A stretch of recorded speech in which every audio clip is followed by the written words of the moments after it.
Honda Click 125. Dito naman tayo ngayon sa ignition key. No, ignition key ng Honda Click 125. Magkaiba siya ng ignition key doon sa Honda Beat FI. Kaya ito unique tong ignition key ng mga Honda Click 125, PCX, tsaka lahat ng mga Honda FI. Unique yung nila, yung command ng ignition key nila. Kaya apat yung terminal nila. I-guide ko kayo kung saan yung mga source nila tsaka yung distribution ng power niya.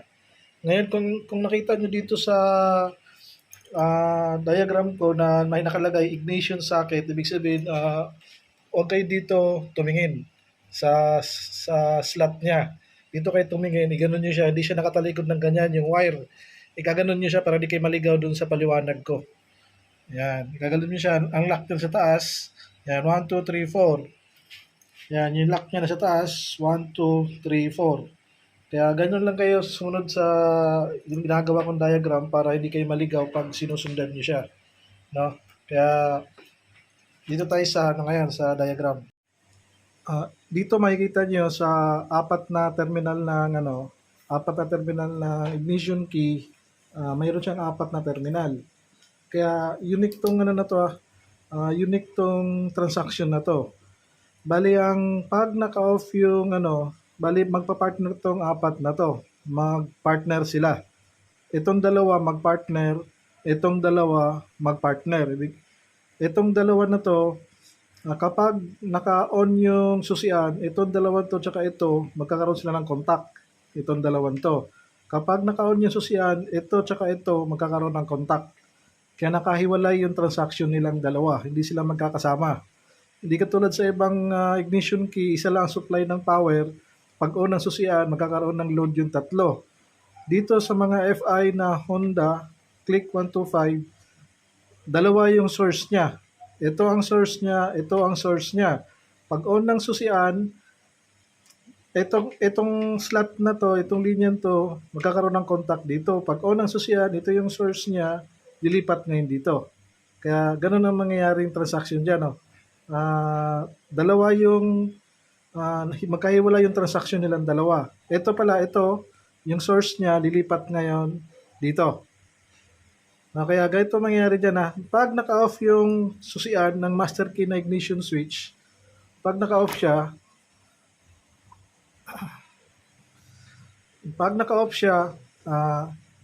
ito lang ang isa ang may power, no? Ito lang ang may load na power positive sa apat na yan. Manggagaling naman yung source ng positive niya, manggagaling sa ECM. 1, 2, 3. Diyan manggagaling yung load niya. Saan naman manggagaling ngayon yung positive source niya nito, ng slot na to? Manggagaling naman ngayon dito sa slot na to. Yung slot na to, manggagaling naman ECM to, manggagaling naman siya ngayon dito sa 5 amps na fuse. Tapos yung source ng power ng 5 amps na to, manggagaling naman ngayon dito sa 25. No? Yung supply niya. Tapos, saan naman magagaling yung supply ng 25 natin, amps ng fuse natin na ito, magagaling naman ngayon siya sa battery. No? Yan yung transaction ngayon niya. So, manggagaling ngayon dito yung supply niya. Laging mayroong supply to kahit naka-off yung susian. Kahit naka-off ang susian, may power supply to kasi magagaling siya ngayon dito. Naka-off yung fuse box, naka-off yung ignition key nyo, itong tatlo may supply na power na to, yung 25 tapos dalawang 5. Tapos ito naman 10, 10, 10. Ito wala pa tong load, wala pang supply na power to. No, dito. Ito may supply na power to, kahit naka-off yung susian. Kaya ibig sabihin itong slot ng fuse natin ito, may daloy na siya papunta dito. Yan, may current na siya papuntang ECM kahit naka-off yung susian. Kaya dito tatawid naman yung power niya. Papasok naman sa ignition key kahit naka-off yung susian. May supply ng positive to. Pag on ngayon ang susian, lilipat ngayon dito. Ito muna, lilipat ngayon dito. Lilipat siya ngayon dito sa positive na to ng slot ng power relay natin. Fixed mode naman yung negative natin. Yan, fixed mode yung negative natin na nag-iintay na lang ng positive. Pag on ng power supply natin, Itong 25 na to, lilipat ngayon dito sa slot na to. Yung command niya, pag on ng power relay. Magkakaroon ng power ngayon yung tatlong fuse na to. Pag nagkaroon ng power yung tatlong fuse na to na magagaling ngayon dito, ito naman B, lilipat ngayon sa ignition key. Yung ignition key naman natin ngayon, lilipat naman siya ngayon dito. Siya naman ang magiging supply niya ngayon sa ACC. Ang ACC natin na dalawa magsusupply ng motor natin, yung A natin, fuse A, tsaka yung ACC natin. Ang ACC natin, ang supply ng ACC natin, park light, tail light, signal light, horn, brake light, speed sensor, tsaka tail light. Sa A naman, ang supply ng A natin, ang distribution ng A natin ay ito yung sinusupplyan niya. Yung A, ignition coil, FI, fast solenoid, IEC, DLC, tsaka yung gas pump. Diyan manggagaling yung A natin. Diyan manggagaling sa itong supply ng positive na to, manggagaling sa fuse A. Kaya yan yung magiging transaction ng ignition key natin, socket na ignition key. Doon kayo sumunod sa socket na ignition key. Yan yung transaction niya. Manggagaling dito, fixed mode, positive, manggagaling sa ECM. ECM naman, ang gagaling ng supply ng positive na to, fixed mode, galing sa 5 amps, sa fuse box na to.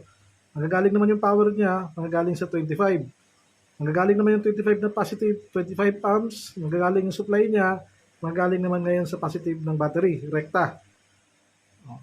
Pag on ko ngayon nito, lilipat ngayon dito ang positive. Magkakaroon ng supply ngayon yung main relay, main power relay natin. Naka-fix mode yung negative, main power relay positive. Pag on ng relay natin, lilipat yung positive na to dito sa slot na to. Magkakaroon ng power ngayon yung tatlong fuse na to. Magkakaroon siya ng power ngayon. A, B, C. Yung letter B natin, siya yung magkakaroon ng power ngayon dito. Lilipat naman siya ngayon dito sa slot na to. Siya ngayon ang mag-supply sa ACC natin. Ito.